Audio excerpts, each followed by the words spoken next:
the fighter, the ranger, the wizard, and rogue. Oath makers, pact takers, performers, and ragers. Heaven and earth, body and blood. Which class do you choose? Which path do you take? Classes are undeniably one of the strongest foundations of D&D today.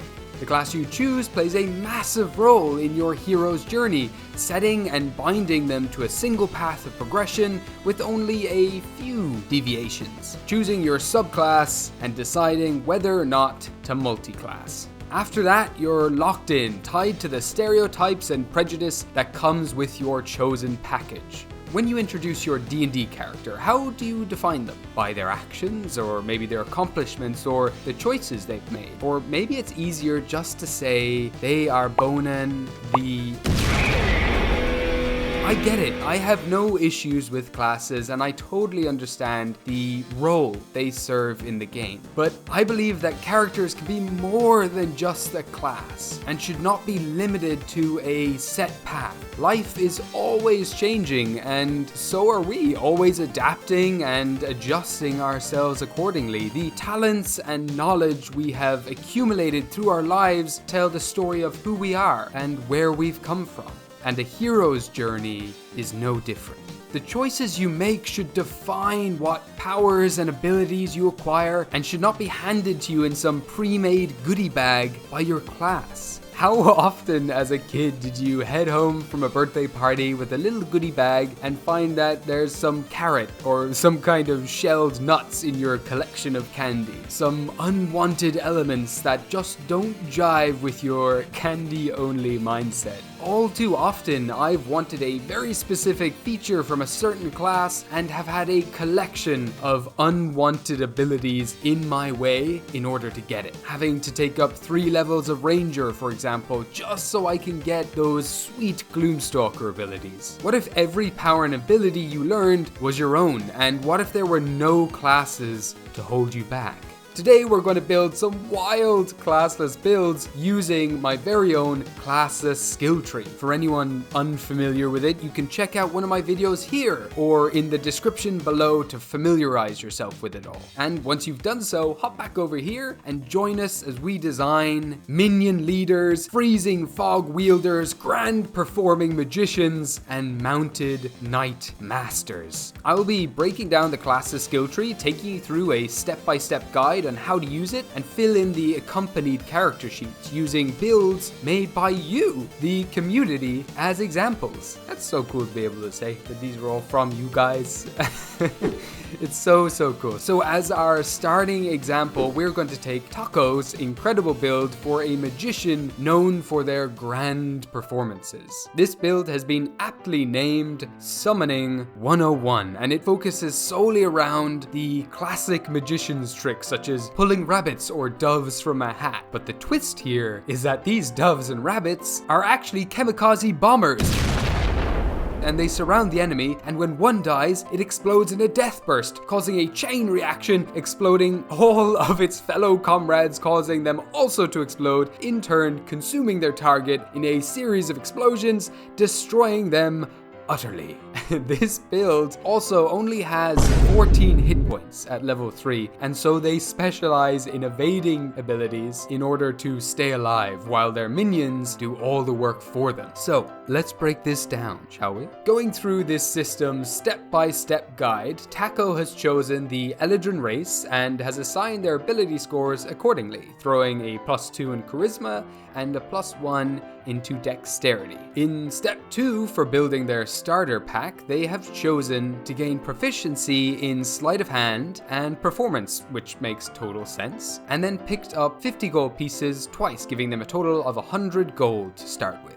So we then move on to step number 3, which is called building a base. This is all about setting up the foundations for your build. So let's go with dexterity and charisma for your saving throws, and then take a look at the included table here and see what we'll spend our 8 base points on. So in this case, Taco chose 2 more skills here, Deception and Persuasion, costing 1 BP each, further establishing this charisma-focused character. And then they spent 4 build points on the Fey-Touched Feet, and spent their last 2 on light armor proficiency as well as the Eldritch Blast cantrip, which they have reflavored as throwing cards. Very Gambit of them, I love this. And now, after all that, we've come to the fun part, the skill tree itself. Every time you level up, you gain 5 level points, or LP for short, to spend on this skill tree. And starting off at level 1 is no exception. We always start with 5 hit points plus our constitution modifier, which fortunately, in this magician's case, is a +2, giving us a total of 7 hit points at level 1. Now, we could bump that up if we wanted, but in Taco's build,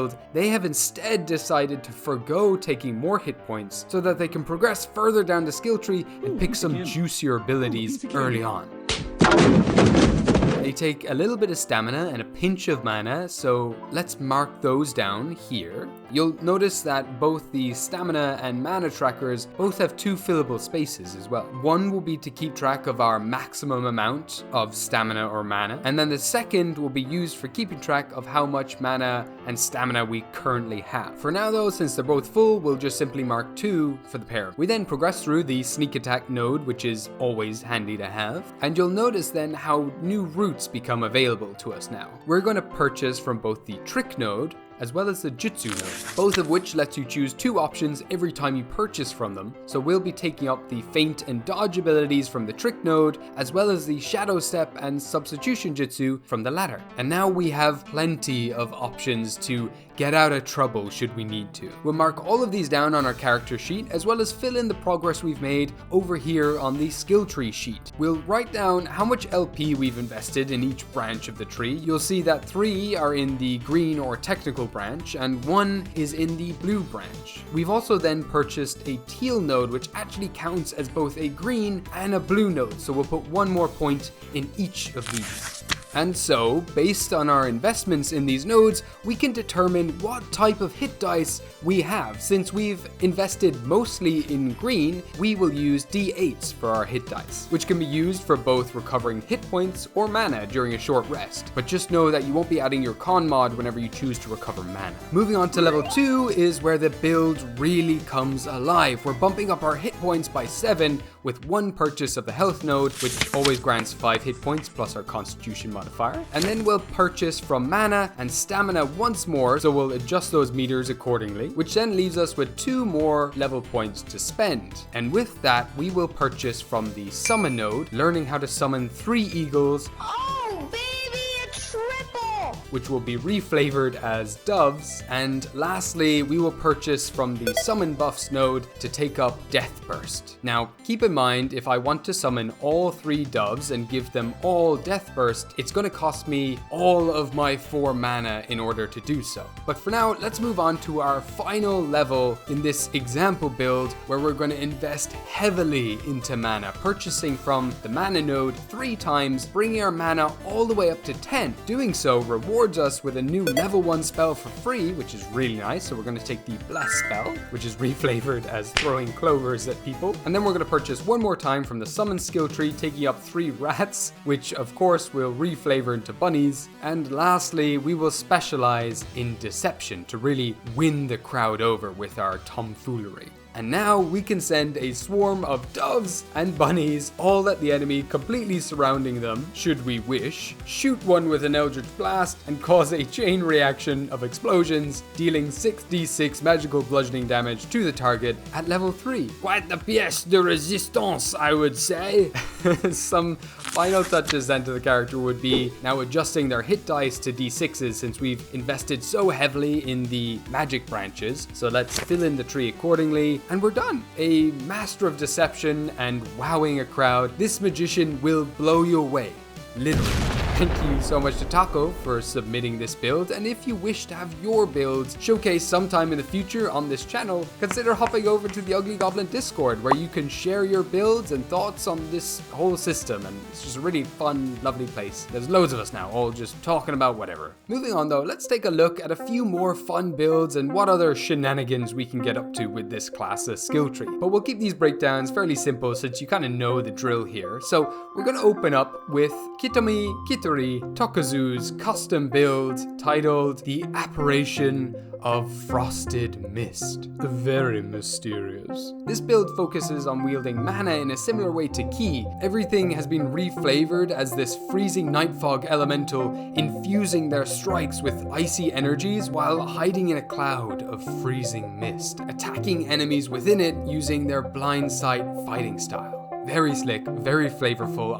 It's just so cool to see what you creators come up with this skill tree. It's just so gosh darn cool. Thank you so much for everyone who's submitted builds for this. This build starts off with a little investment in stamina and mana and takes up arcane and primordial strikes to now immediately be able to deal cold, acid, or poison damage with their weapons. By taking up mana drain, mana blade, and bound weapon, they bind themselves to a glaive and shortbow, allowing them to always fight from a distance, dipping in with the glaive to siphon mana whenever they need to top up their own mana. The rest of the build then takes up blind fighting as well as a couple of jutsus, taking vanish and smoke bomb for obvious reasons, and the smoke bomb in this case is your battleground, flavoring it as a freezing fog and hiding within it. Taking up the hide and disengage tricks makes this maneuver even more efficient. With some more bumps to your mana and stamina, you're all good to go come level 5. Your hit point total is nothing to boast about, which always seems to be the Achilles heel of these builds, which is ultimately though what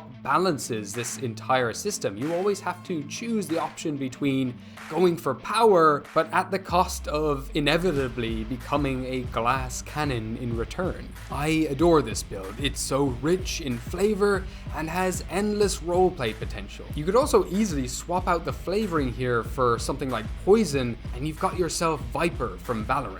Thank you so much, Githeri, for this incredible build. Nakai's Camel Knight build is up next, and this is such a fun idea. So while researching this build, Naki noticed that there weren't any options in the summon node for horses due to the Seor limitations, but there was 2 Seor 1/8 large beast options, the giant fly and the camel.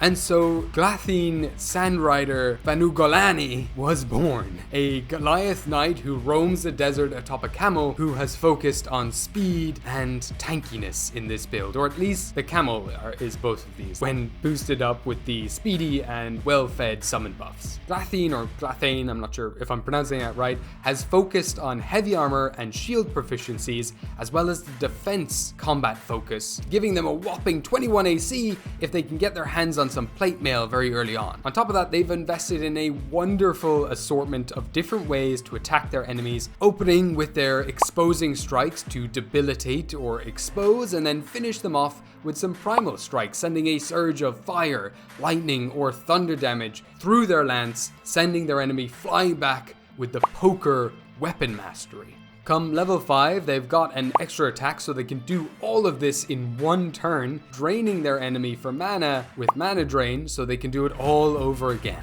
Again, this is such a dynamite build that gives me huge General Radahn vibes from Elden Ring. A Goliath on top of a tiny camel in the desert, charging forward with lightning-infused weapons. It's pretty damn close and absolutely terrifying. Thank you, Naki, or is it Nakai? I think I've been pronouncing it wrong, for sharing this epic build. And now last but not least, we have a build shared by Dark Lord Fluffy. This is, honestly, it's insane and it has a whole story around it, so let's see if I can do it some justice. This build has been dubbed the Channeler, and there are some examples of what a Channeler could be: a cult leader, an elemental binder, magical beast master, or, Pokemon trainer, or minion leader. The example we have today is called Warty the Unclean.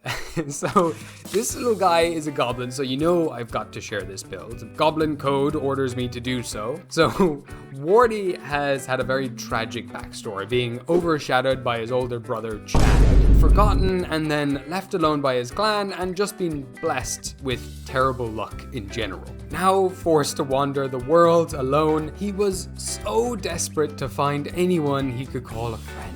And be it through sheer determination, or perhaps the universe took pity on him in this moment, but one day, Wardy's imaginary friends, who he had talked to all this time, began to somewhat take a physical shape. This build focuses entirely on summons, expendable, cheap summons made with the cannon fodder and mana drain summon buffs, which essentially make them cost nothing, with their existence now solely revolving around draining an enemy's mana so that you can fill up your own mana and focus on supporting your real friends with healing and buff spells on the battlefield. By eventually taking up the Arcane Bond node and becoming a green mage, every summon around you will grant you an additional +1 to your saving throws, ability checks, and attack rolls. Together, you are strong. Together, you are safe. This build absolutely despises AoE spells and will avoid them at all costs with the likes of Counterspell and Ward. This is a true support build through and through, entirely revolving around survival and the power of friendship, and it just looks like such a fun time to play. Thank you, Dark Lord Fluffy, for creating and sharing this beautiful Goblin build.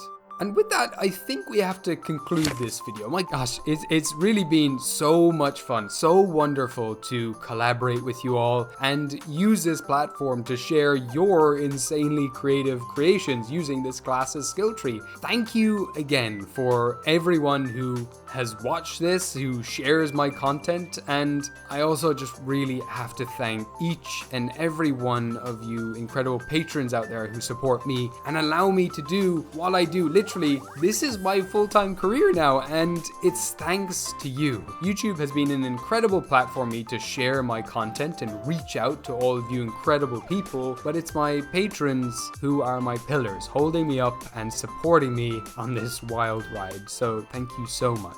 If you enjoyed this video, do give it a like and subscribe so you don't miss out on my next Pokemon themed video. Oh, sorry, did I just say Pokemon? Yeah, that's right.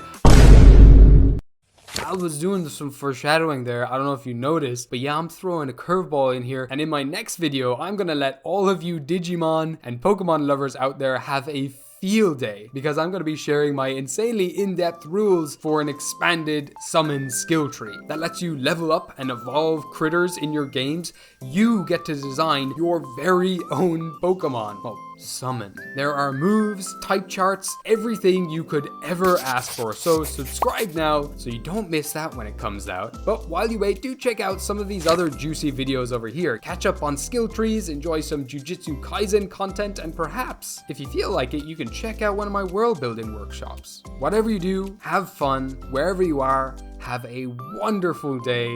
But that's it for me. Thank you so much for watching, and I'll see you next time. Goodbye.